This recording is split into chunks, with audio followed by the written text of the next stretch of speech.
Buenos días amigos y amigas, buenos días nos dé Dios y María Santísima. Hoy es miércoles de la sexta semana del tiempo de Pascua y el Señor quiere tomarse un café con nosotros.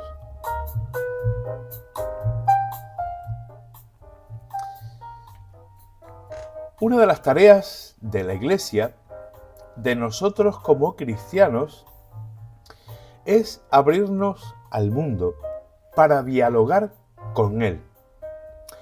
Algunos interpretan este salir, este encontrarse con los demás como algo peligroso porque parece que perdemos nuestra identidad.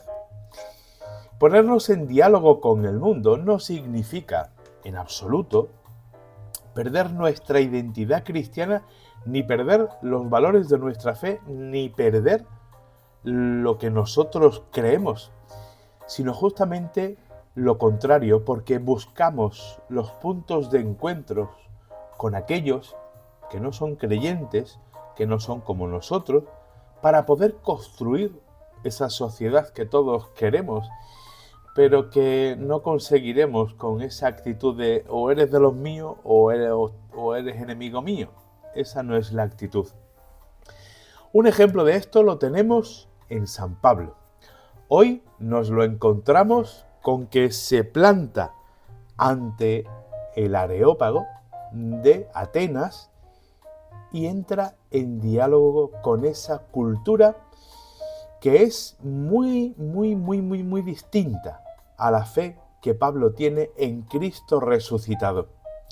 Pensemos que es una sociedad politeísta, tenían muchos dioses. De hecho, uno de los altares que Pablo encuentra es al Dios desconocido.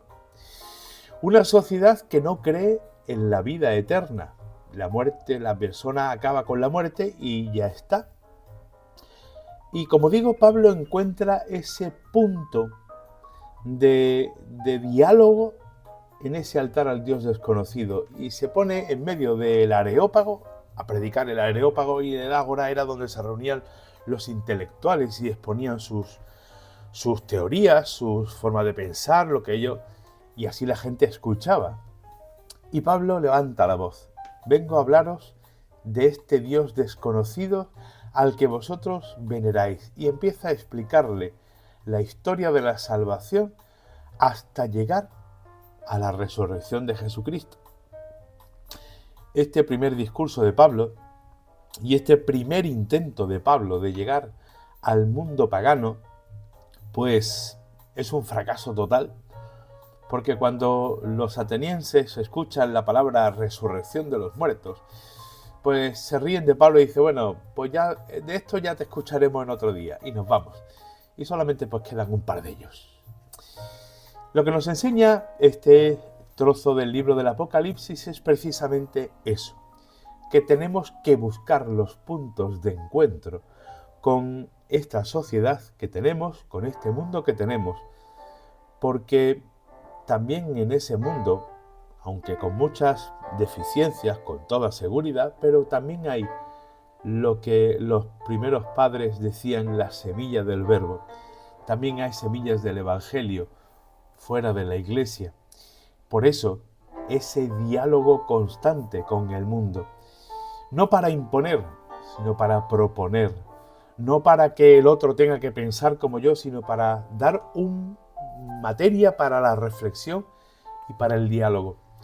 Lógicamente, para que se pueda llevar a cabo esa tarea de buscar lugares de encuentro, necesitamos lo que Jesús nos dice en el Evangelio, el Espíritu Santo, ese que nos da Jesús, que nos va recordando todas las cosas que tenemos que recordar de Jesús, de su vida, de su Evangelio, de lo que tenemos que predicar, para así luego llevarlo al campo del mundo donde nosotros nos movamos cada uno de nosotros. Es una tarea preciosa, es una tarea a la que no tenemos que tenerle miedo. Es verdad que en el mundo hay muchas cosas que son contrarias al Evangelio, pero también hay cosas que pueden favorecer la inserción y la proposición del Evangelio en medio de este mundo, que tanto necesita de este Evangelio, porque en el fondo lo que se necesita, lo que busca el hombre de hoy, es a Dios y su Evangelio. Y nosotros tenemos la obligación de ofrecérselo desde el diálogo y desde el encuentro, sin imposiciones, siempre proponiendo y, lógicamente, con el ejemplo de nuestra propia vida. Pues que tengáis un muy buen día y que el café nos siente bien.